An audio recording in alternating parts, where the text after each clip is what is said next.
ചെറിയൊരു കോറിഡോറാണ് അവിടെ.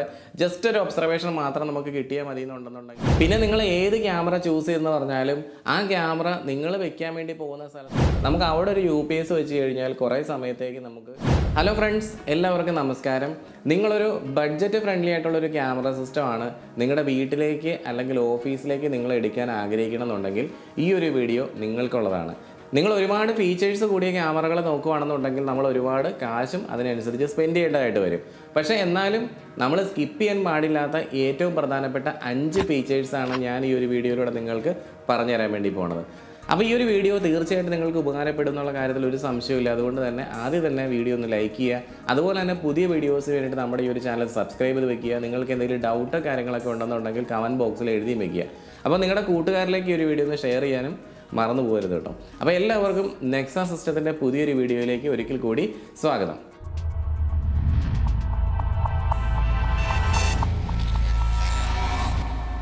നമ്മൾ ഒരു കാരണവശാലും സ്കിപ്പ് ചെയ്ത് കളയാൻ പാടില്ലാത്ത ക്യാമറയുടെ ഏറ്റവും പ്രധാനപ്പെട്ട ഒരു ഫീച്ചറാണ് ക്യാമറയുടെ റെസൊല്യൂഷൻ എന്ന് പറയുന്നത്. ഞാൻ പറയുന്നത് വെച്ച് കഴിഞ്ഞാൽ എല്ലാവരും 4K റെസൊല്യൂഷനുള്ള ക്യാമറ പർച്ചേസ് ചെയ്യണമെന്നല്ല. നമ്മൾ ക്യാമറ റെസൊല്യൂഷൻ കൂടിയ മോഡലിലേക്ക് പോകുന്നതോറും നമ്മുടെ കോസ്റ്റും കൂടിക്കൊണ്ടിരിക്കും. അപ്പോൾ നിങ്ങൾക്ക് ഏത് ഏരിയയിലാണോ ക്യാമറ വെക്കേണ്ടത് ആ ഏരിയ സഫീഷ്യൻ്റ് ആയിട്ട് കവർ ചെയ്യുന്ന രീതിയിൽ നല്ല ക്ലാരിറ്റിയുള്ള ക്യാമറകൾ എടുക്കാൻ വേണ്ടിയിട്ട് എപ്പോഴും ശ്രദ്ധിക്കുക എന്നുള്ളത് മാത്രമാണ് ഒന്നാമത്തെ കാര്യം. ഞങ്ങൾ നെക്സ സിസ്റ്റം ഇൻസ്റ്റലേഷൻ ചെയ്ത് കൊടുക്കാറുള്ള ക്യാമറകളിൽ മിനിമം റെസൊല്യൂഷൻ ഇപ്പോൾ വെക്കാറുള്ളത് 4 മെഗാപിക്സലാണ്. പക്ഷേ നിങ്ങൾക്ക് വീടിൻ്റെ ബാക്ക് ഏരിയ, ഒരു ബാക്ക് സൈഡിൽ ഒരു സ്റ്റോർ റൂം ഉണ്ടെന്ന് വിചാരിക്കുക. അവിടെ നിങ്ങൾക്ക് വേണമെങ്കിൽ ഒരു 2 മെഗാപിക്സൽ വെച്ചാൽ മതിയാകും. അല്ലെങ്കിൽ ഒരു ചെറിയൊരു കോറിഡോറാണ് അവിടെ, ജസ്റ്റ് ഒരു ഒബ്സർവേഷൻ മാത്രം നമുക്ക് കിട്ടിയാൽ മതി എന്നുണ്ടെന്നുണ്ടെങ്കിൽ അവിടെ നിങ്ങൾക്ക് ഒരു 2 മെഗാപിക്സലൊക്കെ വെച്ചിട്ട് ബഡ്ജറ്റ് ഫ്രണ്ട്ലി ആയിട്ട് വേണമെങ്കിൽ ക്യാമറ സിസ്റ്റം ചൂസ് ചെയ്യാവുന്നതാണ്. അങ്ങനെ നിങ്ങൾ കോസ്റ്റ് കുറയ്ക്കുന്ന സമയത്ത് നമ്മൾ സ്റ്റോറേജിനും അധികം പൈസ നമ്മൾ മുടക്കേണ്ടി വരില്ല. പക്ഷേ എന്തായാലും മെയിനായിട്ടുള്ള ഏരിയ നമ്മൾ കവർ ചെയ്യുമ്പോൾ എപ്പോഴും ഹയർ റെസൊല്യൂഷൻ ക്യാമറകളായിരിക്കും ബെറ്റർ എന്ന് പറയുന്നത് കേട്ടോ. രണ്ടാമത്തെ കാര്യം എന്ന് പറഞ്ഞാൽ മോഷൻ ഡിക്റ്റേഷൻ റെക്കോർഡിംഗ് എനേബിൾ ചെയ്യുക എന്നുള്ളതാണ്. ഈ ഒരു കാര്യം ഇപ്പോൾ ഒട്ടുമിക്ക ക്യാമറകളിലും വരുന്നുണ്ട്. പക്ഷേ ഇതിന് ബെനിഫിറ്റും ഉണ്ട്, അതുപോലെ തന്നെ ഡ്രോബാക്കും ഉണ്ട്. ബെനിഫിറ്റ് എന്താണെന്ന് വെച്ച് കഴിഞ്ഞാൽ കൂടുതൽ ദിവസം നമുക്ക് റെക്കോർഡിങ് സേവ് ചെയ്ത് വെക്കാൻ സാധിക്കും എന്നുള്ളതാണ്. പക്ഷേ ഇതിൻ്റെ സെൻസിറ്റിവിറ്റിയിൽ കറക്റ്റായിട്ടുള്ള കൺട്രോൾ നമ്മൾ കൊടുത്തില്ല എന്നുണ്ടെങ്കിൽ ചില കാര്യങ്ങളൊക്കെ നമുക്ക് ചിലപ്പോൾ സ്കിപ്പായി പോകാനും ചാൻസ് ഉണ്ട്. അപ്പോൾ അത് വളരെയധികം ശ്രദ്ധാപൂർവ്വം ഇൻസ്റ്റലേഷൻ ചെയ്യുന്ന സമയത്ത് നമ്മൾ ശ്രദ്ധിക്കേണ്ടതായിട്ട് വരും കേട്ടോ. പക്ഷേ എന്തായാലും ക്യാമറ പർച്ചേസ് ചെയ്യുന്ന സമയത്ത് മോഷൻ ഡിറ്റക്ഷൻ റെക്കോർഡിംഗ് എനേബിൾ ചെയ്യാൻ സാധിക്കുന്ന രീതിയിലുള്ള ക്യാമറയും അതിൻ്റെ NVR സിസ്റ്റവും പർച്ചേസ് ചെയ്യാൻ വേണ്ടി നോക്കുക. മൂന്നാമത്തെ കാര്യം എന്ന് പറഞ്ഞാൽ നമ്മൾ വീടുകളിലേക്ക് സെലക്ട് ചെയ്യുമ്പോഴത്തേക്കും ഏറ്റവും അധികം ശ്രദ്ധിക്കേണ്ട ഒരു കാര്യം തന്നെയാണ്, അതാണ് നൈറ്റ് വിഷൻ കേപ്പബിലിറ്റി. ഇന്ന് നമുക്ക് ലഭ്യമായിട്ടുള്ള ക്യാമറകൾ 3 ടൈപ്പാണുള്ളത്. ഒന്ന് ഇൻഫ്രാറെഡ് ക്യാമറകൾ, ഇതാണ് ഏറ്റവും ചീപ്പസ്റ്റ് ആയിട്ടുള്ള ഒരു ക്യാമറ എന്ന് പറയുന്നത്. ഇൻഫ്രാറെഡ് ക്യാമറകളിൽ തന്നെ എല്ലാ ക്യാമറയും ചീപ്പസ്റ്റ് ആണെന്ന് ഞാൻ പറയുന്നില്ല കേട്ടോ. നല്ല ഹയർ റെസൊല്യൂഷൻ ക്യാമറകൾ, വില കൂടിയ മോഡലുകളും ഇൻഫ്രാറെഡ് ക്യാമറ തന്നെയാണ് വരുന്നത്. പക്ഷേ ഇതൊരു പഴയ രീതിയിലുള്ള ഒരു ടെക്നോളജി നമുക്ക് വേണമെങ്കിൽ പറയാൻ സാധിക്കും. കാരണം ഇൻഫ്രാറെഡ് ക്യാമറകളൊക്കെ രാത്രിയിൽ ബ്ലാക്ക് ആൻഡ് വൈറ്റിലായിരിക്കും വർക്ക് ആകുന്നത്. ഡേ ടൈമിൽ എല്ലാ ക്യാമറയും കളർ തന്നെയാണ് കേട്ടോ. പിന്നെ അതിന് ശേഷം ഇറങ്ങിയ ഒരു ടെക്നോളജിയാണ് ഫുൾ ടൈം കളർ ക്യാമറ. അങ്ങനെയുള്ള ക്യാമറകളിൽ നിന്ന് രാത്രിയിൽ ഒരു LED ലൈറ്റ്, നമ്മുടെ മൊബൈൽ ടോർച്ചിൽ നിന്ന് തെളിയില്ലേ, അതേപോലെ തന്നെ ഒരു LED ലൈറ്റ് തെളിഞ്ഞു വരും. അപ്പോൾ അത് നിർത്തിക്കൊണ്ട് ഇപ്പോൾ ഏറ്റവും ലേറ്റസ്റ്റ് ആയിട്ടുള്ള ക്യാമറകൾ വരുന്നതെന്ന് വെച്ചാൽ സ്മാർട്ട് ഹൈബ്രിഡ് ക്യാമറകളായിരിക്കും. അപ്പോൾ അതിനകത്ത് ഇൻഫ്രാറെഡ് ലൈറ്റിൻ്റെ LED ഉണ്ടാകും, അതുപോലെ തന്നെ നമ്മുടെ ഈ ഫുൾ ടൈം കളർ കിട്ടുന്ന രീതിയിലുള്ള വാം LEDസും ഉണ്ടാകും. അപ്പോൾ ആരെങ്കിലും അല്ലെങ്കിൽ എന്തെങ്കിലും ഒരു മോഷൻ ഡിക്റ്റേറ്റ് ചെയ്യുന്ന സമയത്താണ് ഈ ഒരു ക്യാമറ, നമ്മൾ സ്മാർട്ട് ഹൈബ്രിഡ് ക്യാമറകൾ സ്മാർട്ട് മോഡിൽ ഇട്ടിട്ടുണ്ടെങ്കിൽ പെട്ടെന്ന് കളറിലേക്ക് സ്വിച്ച് ആകുന്നത്. ആ ഒരു സമയത്ത് അതിൽ നിന്ന് ആ ഒരു വാം ലൈറ്റ് ആയിരിക്കും തെളിഞ്ഞു വരുന്നത്. അപ്പോൾ ലേറ്റസ്റ്റ് മോഡൽ സ്മാർട്ട് ഹൈബ്രിഡ് ക്യാമറകൾ എടുക്കുകയാണെന്നുണ്ടെങ്കിൽ നമുക്ക് ഇഷ്ടത്തിനനുസരിച്ച് നമ്മുടെ ഫോണിലൂടെ തന്നെ അതിനെ ബ്ലാക്ക് ആൻഡ് വൈറ്റ് ആയിട്ടും രാത്രിയിൽ ഇടാൻ സാധിക്കും, കളറായിട്ട് ഇടാൻ സാധിക്കും. ഇനി അതുപോലെ തന്നെ സ്മാർട്ട് മോഡിൽ ഇട്ട് കഴിഞ്ഞാൽ ആരെങ്കിലും വരുന്ന സമയത്ത് അല്ലെങ്കിൽ എന്തെങ്കിലും ഒരു മൂവ്മെൻറ്റ് ഡിറ്റക്റ്റ് ചെയ്യുന്ന സമയത്ത് പെട്ടെന്ന് കളറിലേക്ക് സ്വിച്ച് ചെയ്യാനും ഈ ക്യാമറകൾക്ക് സാധിക്കും എന്നുള്ളതാണ്. പിന്നെ നിങ്ങൾ ഏത് ക്യാമറ ചൂസ് ചെയ്യുന്ന പറഞ്ഞാലും ആ ക്യാമറ നിങ്ങൾ വെക്കാൻ വേണ്ടി പോകുന്ന സ്ഥലത്ത് സ്യൂട്ടബിൾ ആണോ എന്ന് നോക്കുക. ഒരു എക്സാമ്പിൾ പറയുകയാണെങ്കിൽ ഈ കളർ ക്യാമറകളൊന്നും തന്നെ കൂരിരുട്ടത്ത് കൊണ്ടുവയ്ക്കുന്നത് ഒരിക്കലും റെക്കമെൻഡഡ് അല്ല. കാരണം കൂരിരുട്ടത്ത് ഇങ്ങനെയുള്ള ക്യാമറ വെക്കുമ്പോൾ ക്യാമറയും തെളിയുന്ന ആ ഒരു ലൈറ്റ് ഉണ്ടല്ലോ, ആ ഒരു ലൈറ്റിന് നമ്മൾ ഈ വെക്കാൻ വേണ്ടി പോകുന്ന എല്ലാ ഏരിയയും ഫുള്ളായിട്ട് ഇലുമിനേറ്റ് ചെയ്യാനൊന്നും സാധിക്കുകയില്ല. അങ്ങനെ വന്നു കഴിഞ്ഞാൽ നൈറ്റ് വിഷൻ കേപ്പബിലിറ്റി ക്യാമറയുടെ തീരെ കുറഞ്ഞു പോകും.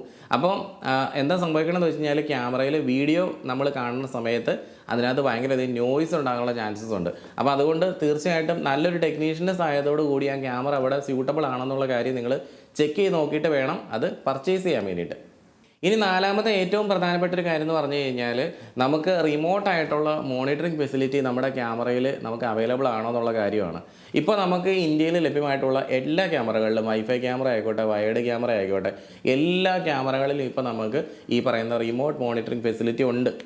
പക്ഷേ നിങ്ങൾ വിദേശ രാജ്യങ്ങളിൽ നിന്ന് ക്യാമറ ഇന്ത്യയിലേക്ക് കൊണ്ടുവന്ന് കഴിഞ്ഞാൽ ചിലപ്പോൾ ഈ ഒരു ഫെസിലിറ്റി നിങ്ങൾക്ക് നഷ്ടമായേക്കാം. അതായത് എങ്ങനെയാണെന്ന് വെച്ച് കഴിഞ്ഞാൽ നമ്മുടെ ഇന്ത്യയിൽ ഈ ഒരു നിങ്ങൾ വിദേശത്ത് നിന്ന് കൊണ്ടുവരുന്ന ക്യാമറയുടെ സെർവറുകളൊക്കെ ഇന്ത്യയിൽ ലഭ്യമാണെങ്കിൽ മാത്രമാണ് നമ്മുടെ ഫോണിലേക്ക് ആ ഒരു ആപ്പ് ഇട്ട ശേഷം നമുക്ക് കാണാൻ സാധിക്കുകയുള്ളൂ. അപ്പോൾ അങ്ങനെയുള്ള ഫെസിലിറ്റി പല ക്യാമറകളിലും നമുക്ക് കിട്ടാറില്ല. ഞാൻ എന്താ പറയണമെന്ന് വെച്ച് കഴിഞ്ഞാൽ എൻ്റെ ഒരു എക്സ്പീരിയൻസിൽ നിന്നാണ് ഞാൻ ഇതിനോട് സംസാരിക്കുന്നത്.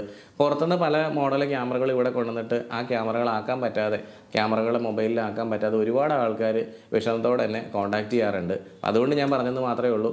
അപ്പോൾ നിങ്ങൾ ഇന്ത്യയിൽ നിന്ന് പർച്ചേസ് ചെയ്യുകയാണെങ്കിൽ നിങ്ങൾക്ക് അതിൻ്റെ സർവീസും കാര്യങ്ങളെല്ലാം തന്നെ നിങ്ങൾക്ക് കിട്ടുകയും ചെയ്യും. കാരണം നമ്മൾ മറ്റ് ഇലക്ട്രോണിക് ഉപകരണങ്ങൾ ഉപയോഗിക്കുന്ന പോലെ അല്ല ക്യാമറ എന്ന് പറയുന്നത്. 24 മണിക്കൂർ നമ്മൾ യൂസ് ചെയ്യുന്ന ഡിവൈസ് ആയതുകൊണ്ട് തന്നെ അതിന് എന്ത് വേണമെങ്കിലും സംഭവിക്കാം, പ്രത്യേകിച്ച് നമ്മുടെ കേരളത്തിലെ ക്ലൈമറ്റൊക്കെ വെച്ച് നോക്കുമ്പോൾ. പിന്നെ അഞ്ചാമത്തെ കാര്യം എന്ന് പറഞ്ഞാൽ ഏറ്റവും പ്രധാനപ്പെട്ട ഒരു കാര്യമാണ്. ഇപ്പോൾ ഒരു കള്ളൻ നമ്മുടെ വീട്ടിലേക്ക് കയറുവാണെങ്കിൽ അവൻ തീർച്ചയായിട്ടും ചിലപ്പോൾ കറണ്ടൊക്കെ കട്ട് ചെയ്തിട്ടുണ്ടാകും. ആ ഒരു സമയത്ത് നമുക്ക് എന്ത് ചെയ്യണം, നമ്മുടെ ക്യാമറകളൊക്കെ വർക്ക് ചെയ്യണം. അപ്പോൾ അങ്ങനെ വരുന്ന ആ ഒരു സിറ്റുവേഷനിൽ നമുക്കൊരു സെൻട്രലൈസ്ഡ് പവർ മാനേജ്മെൻറ്റ് സിസ്റ്റം അല്ലെങ്കിൽ ഒരു അൺഇൻറ്ററപ്റ്റഡ് പവർ സിസ്റ്റമാണ് നമുക്ക് ആവശ്യം. അപ്പോൾ നമ്മൾ വൈഫൈ ക്യാമറകളൊക്കെ ഉപയോഗിക്കുകയാണെന്നുണ്ടെങ്കിൽ ചില വൈഫൈ ക്യാമറകളിലൊക്കെ ഇൻബിൽഡ് നമുക്ക് ബാറ്ററി വരുന്നുണ്ട്. ഇനി അങ്ങനെ ബാറ്ററി കാര്യങ്ങളൊന്നും ഇല്ലാത്ത ക്യാമറകളാണെങ്കിൽ നമ്മളൊരു 3-4 എണ്ണമൊക്കെ വീട്ടിൽ കൊണ്ട് അവിടെ ഇവിടെയൊക്കെ വെച്ച് കഴിഞ്ഞാൽ നമുക്ക് സെൻട്രലൈസ്ഡ് ആയിട്ടുള്ളൊരു പവർ കൊടുക്കാൻ സാധിക്കുകയില്ല. അപ്പോൾ അതുകൊണ്ട് തന്നെ എപ്പോഴും പ്രിഫറൻസ് വയേർഡ് സിസ്റ്റത്തിനാണ്. വയേർഡ് സിസ്റ്റത്തിൽ വരണ സമയത്ത് നമ്മുടെ ഈ കേബിളുകളെല്ലാം ഒരു സെൻട്രൽ പോയിന്റിലേക്ക് വരുന്നത് കൊണ്ട് തന്നെ നമുക്ക് അവിടെ ഒരു UPS വെച്ച് കഴിഞ്ഞാൽ കുറേ സമയത്തേക്ക് നമുക്ക് ഈ ഒരു ക്യാമറകളെ പവർ ചെയ്ത് വർക്ക് ചെയ്യിപ്പിക്കാൻ സാധിക്കും എന്നുള്ളതാണ്. അപ്പോൾ ഒരു ഈസിനെസ് നമുക്ക് അതിനകത്ത് കിട്ടും. അപ്പോൾ അതാണ് നമ്മളെപ്പോഴും ചൂസ് ചെയ്യേണ്ടത്. അപ്പോൾ ഒരു 1-2 വൈഫൈ ക്യാമറ വയ്ക്കുന്നവരെ സംബന്ധിച്ച് അവർ വളരെ ചീപ്പസ്റ്റ് ആയിട്ടുള്ളൊരു സൊല്യൂഷൻ ആയിരിക്കും നോക്കുന്നത്. അതിന് കുഴപ്പമില്ല. പക്ഷേ അവർക്ക് ഈ ഒരു കാര്യം മിസ്സാവുന്നുള്ള കാര്യം ശ്രദ്ധിക്കുക. എപ്പോഴും ഞാൻ റെക്കമെൻഡ് ചെയ്യുന്നത് ഒരു വയേർഡ് സിസ്റ്റമാണ്. നമ്മൾ ഈ വയർ കട്ട് ചെയ്ത് കളഞ്ഞാൽ മാത്രമാണ് യഥാർത്ഥത്തിൽ ഈ ക്യാമറകൾ റെക്കോർഡ് ആകാതിരിക്കുകയുള്ളൂ എന്നുള്ളതാണ്. നമ്മൾ കൺസീൽഡ് ആയിട്ട് ഒരു പൈപ്പിൻ്റെ ഉള്ളിൽ കൂടെയൊക്കെ പോയേക്കണ ആ ഒരു സിസ്റ്റം ആണെന്നുണ്ടെങ്കിൽ ഒരു കാരണവശാലും അത് അത്രയും പെട്ടെന്ന് ബ്രേക്ക് ചെയ്യാനൊന്നും സാധിക്കില്ല. പക്ഷേ വൈഫൈ ക്യാമറ നമ്മളൊരു അഡാപ്റ്റർ വെച്ചിട്ട് എവിടെയെങ്കിലും കണക്ട് ചെയ്ത് വെച്ചേക്കുവാണെങ്കിൽ ഒരു കോൽ എടുത്തിട്ട് തോണ്ടിക്കഴിഞ്ഞാൽ അഡാപ്റ്റർ താഴെ കളയാൻ സാധിക്കുന്നതാണ്. അപ്പോൾ അങ്ങനെ വരുന്ന സമയത്ത് നമുക്ക് ഈ ക്യാമറ റെക്കോർഡ് ആവില്ല. ഇൻ കേസ് ക്യാമറയ്ക്കുള്ളിൽ ബാറ്ററി ഇല്ലാത്തതാണെന്നുണ്ടെങ്കിലോ നമുക്ക് സെൻട്രലൈസ്ഡ് ആയിട്ടുള്ളൊരു പവർ കൊടുക്കുക എന്ന് പറഞ്ഞാൽ അത് വളരെയധികം ബുദ്ധിമുട്ടേറിയ കാര്യമായിരിക്കും. കാരണം നമുക്ക് ഒരിക്കലും ക്യാമറ വയ്ക്കുന്ന പോയിന്റിൽ കൊണ്ടുവന്നിട്ട് UPS കുത്തി കൊടുക്കാനും പറ്റിയില്ലെന്ന് ഓർക്കുക. ഇനി ഒരുപാട് ഫീച്ചേഴ്സ് നമുക്ക് നമ്മുടെ ക്യാമറകളിൽ ഇപ്പോൾ പുതിയ AI ക്യാമറകളിലൊക്കെ ലഭ്യമാണെന്ന് നിങ്ങൾക്ക് അറിയാം. അത് intrusion detection, line crossing, perimeter protection, അതുപോലെ ഒബ്ജക്റ്റ് റിമൂവൽ ഡിറ്റക്ഷൻ, അങ്ങനെയുള്ള കുറേ കാര്യങ്ങളൊക്കെ വരുന്നുണ്ട്. അപ്പോൾ ഇതൊന്നുമല്ല നമ്മൾ ഏതൊക്കെ ഫീച്ചേഴ്സ് എടുത്തതെന്ന് പറഞ്ഞാലും നമ്മുടെ ക്യാമറകൾ എന്ന് പറയുന്നത് എപ്പോഴും ഒരു ഇൻവെസ്റ്റിഗേഷന് വേണ്ടി യൂസ് ചെയ്യുന്ന ഒരു ടൂള് മാത്രമാണ്. നമുക്കിപ്പോൾ ഹയർ റെസൊല്യൂഷൻ വീഡിയോ ഒക്കെ ഉണ്ടെന്നുണ്ടെങ്കിലും നമ്മുടെ വീട്ടിൽ ഒരു കള്ളൻ കയറി അവൻ്റെ കാര്യങ്ങളെല്ലാം നടത്തി കഴിഞ്ഞതിന് ശേഷം ആ കിട്ടുന്ന വീഡിയോയിൽ നിന്ന് പോലീസിന് നമ്മൾ ആ വീഡിയോ എടുത്ത് കൊടുത്തിട്ട് അത് നോക്കിയിട്ട് ഈ കള്ളനെ ഫൈൻഡ് ചെയ്ത് പിന്നെ അവൻ കൊണ്ടുപോയ സാധനമൊക്കെ നമുക്ക് മേടിച്ച് തരുന്ന ആ ഒരു പ്രോസസ്സാണ് ശരിക്കും പറഞ്ഞാൽ ഈ ക്യാമറയിൽ നടക്കുന്നത്. ഇനി AI ക്യാമറകളിൽ റിയൽ ടൈം ഒരു മോഷൻ ഡിറ്റക്ഷൻ അലേർട്ട് നമ്മുടെ ഫോണിലേക്ക് വരുമെന്ന് പറഞ്ഞാലും നമ്മൾ എത്ര പേര് ആ ഒരു മോഷൻ ഡിറ്റക്ഷൻ അലേർട്ട് നോക്കിക്കൊണ്ടിരിക്കും? അപ്പോൾ അതുകൊണ്ട് തന്നെ നിങ്ങൾക്ക് വേണ്ടത് ക്യാമറയോടൊപ്പം തന്നെ ഒരു ഇൻട്രൂഷൻ അലാം സിസ്റ്റവും കൂടെയാണ്. അതായത് റിയൽ ടൈം ആ ഒരു ഇൻസിഡൻറ്റ് നടക്കുന്ന സമയത്ത് നമുക്കൊരു അലേർട്ട് ഉണ്ടാവണം. അതിപ്പോൾ നമുക്ക് പല രീതികളിൽ ആ ഒരു അലേർട്ട് നമ്മുടെ ഫോണിലേക്ക് അല്ലെങ്കിൽ നമ്മുടെ വീട്ടിലേക്ക് നമുക്ക് കൊണ്ടുവരാൻ സാധിക്കുന്നതാണ്. അതായത് ഇൻട്രൂഷൻ അലാം സിസ്റ്റത്തിൽ അതല്ലെങ്കിൽ അതിൻ്റെ മറ്റൊരു പേരാണ് ബർഗ്ലർ അലാം സിസ്റ്റം എന്ന് പറഞ്ഞാൽ നമ്മുടെ ഫോണിലേക്ക് കോൾ വരുന്ന രീതിയിലാക്കാം. അതിപ്പോൾ ഒരാളുടെ ഫോണിലേക്കല്ല, ഒന്നിൽ കൂടുതൽ ആളുകളുടെ ഫോണിലേക്ക് കോൾ വരുന്ന രീതിയിലായിരിക്കാം. നമ്മുടെ വീടിൻ്റെ ഉള്ളിൽ നമ്മൾ കിടന്നൊക്കെ ഉറങ്ങുവാണെന്നുണ്ടെങ്കിൽ അവിടെ വലിയൊരു അലാം അടിക്കുന്ന രീതിയിലാകാം. ഇനി അലാം വേണ്ടാന്നുള്ളവർക്ക് അതൊരു ലൈറ്റ് തെളിയുന്ന രീതിയിലാക്കാം. അല്ലെങ്കിൽ നമ്മൾ അടഞ്ഞു കിടക്കുന്ന വീടുകളിലൊക്കെ ആണെന്നുണ്ടെങ്കിൽ ക്യാമറ വെച്ചേക്കണമെന്നുണ്ടെങ്കിൽ അല്ലെങ്കിൽ ഈ അലാം സിസ്റ്റം വെച്ചേക്കണമെന്നുണ്ടെങ്കിൽ എന്തെങ്കിലും ഒരു തെഫ്റ്റ് അല്ലെങ്കിൽ പുറത്തുനിന്ന് ഒരു ഇൻട്രൂഷൻ ഉണ്ടായി കഴിഞ്ഞാൽ ആ വീടിന് ചുറ്റും ലൈറ്റ് തെളിയുന്ന രീതിയിലാക്കാൻ സാധിക്കും. അല്ലെങ്കിൽ അവിടെ വലിയൊരു അലാം അടിച്ചിട്ട് തൊട്ടടുത്തുള്ള നെയ്ബേഴ്സിനെയൊക്കെ അറിയിക്കുന്ന രീതിയിലാകണം. ഇങ്ങനെ ഏത് രീതിയിൽ വേണമെങ്കിലും നമുക്ക് ചെയ്തെടുക്കാൻ സാധിക്കുന്ന സിസ്റ്റമാണ് ഇൻട്രൂഷൻ അലാം സിസ്റ്റം. അപ്പോൾ ഇൻട്രൂഷൻ അലാം സിസ്റ്റവും നമ്മുടെ ഈ ക്യാമറകളും എല്ലാം കൂടെ ചേർന്നിട്ട് ഒരുമിച്ച് വർക്ക് ചെയ്യണ സമയത്താണ് നമുക്ക് ഏറ്റവും നല്ലൊരു 100% പ്രൊട്ടക്ഷൻ കിട്ടുന്നത്. ഞാൻ എപ്പോഴും സജസ്റ്റ് ചെയ്യുന്നത് IP ക്യാമറകളാണ്. കാരണം നമ്മൾ ഇന്ന് ജീവിക്കുന്നത് 2024 കഴിഞ്ഞത്, ഇപ്പോൾ 2025 ഏതാനും ദിവസങ്ങൾക്കുള്ളിൽ തന്നെ ആകാൻ വേണ്ടി പോവുകയാണ്. അപ്പോൾ ഈ ഒരു ലേറ്റസ്റ്റ് യുഗത്തിൽ നമ്മൾ ജീവിക്കുന്ന ഈ ഒരു സമയത്ത് നമ്മൾ ഈ പഴയ ടെക്നോളജിയിലേക്ക് വീണ്ടും പോയിട്ട് അവിടെ നമുക്ക് ആർക്കും ഒട്ടും സമയമില്ല. ഇപ്പോൾ നമ്മളൊരു അനലോഗ് ക്യാമറ സിസ്റ്റത്തിൽ ഒരു വീഡിയോ പ്ലേബാക്ക് ചെയ്ത് നോക്കുക എന്ന് പറഞ്ഞാൽ തന്നെ മുഴുവൻ വീഡിയോ ഇരുന്ന് കാണേണ്ടി വരും. അതിനെപ്പറ്റിയൊക്കെ ഞാൻ ഒരുപാട് കാര്യങ്ങളൊക്കെ ഇട്ടിട്ടുണ്ട്. നിങ്ങൾക്ക് ഒരുപാട് വീഡിയോസ് ഞാൻ ഇതിന് മുമ്പ് ചെയ്തിട്ടുണ്ട്. നിങ്ങൾക്ക് ഈ ഇൻട്രൂഷൻ അലാം സിസ്റ്റത്തെ പറ്റിയൊക്കെ കൂടുതലായിട്ട് അറിയണമെന്നുണ്ടെങ്കിൽ അതിൻ്റെയൊക്കെ 1-2 വീഡിയോസിൻ്റെയൊക്കെ ലിങ്ക് ഞാൻ ഈ ഡിസ്ക്രിപ്ഷൻ ബോക്സിൽ കൊടുത്തിട്ടുണ്ട്. അതൊന്ന് കണ്ടു കഴിഞ്ഞാൽ നിങ്ങൾക്ക് മനസ്സിലാവും.